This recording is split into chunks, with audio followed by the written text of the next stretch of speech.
please? Yes, my name is Margot Backus, and I'm an associate professor of English at the University of Houston.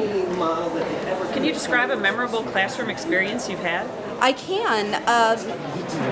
One of my first, most memorable classroom experiences happened as a graduate student. I had moved to Austin from Boston, and I had lived most of my life. I'd lived none of my life in the South. I'd lived in the Midwest, on the East Coast, and on the West Coast. And so teaching Texas students in my second year in graduate school was a big adjustment, and I think I was culturally, they read me culturally as a Yankee, and I didn't know how to work with them, and I also misread them in many ways. And one woman, when I taught a class, came up to me on the first day, and we were reading Martin Luther King's I Have a Dream speech, and she was like a beautiful young woman with long blonde hair, and she announced to me that her father worked for IBM and said that she could never get a job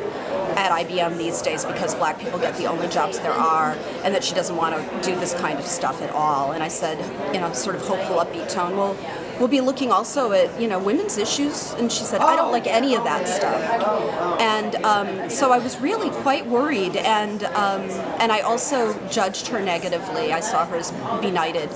And I learned a really important lesson from her, which is we were doing stuff, unfortunately, on Mothers Who Kill Children. We were doing Medea, Beloved, and Maxine Hong Kingston's Woman Warrior.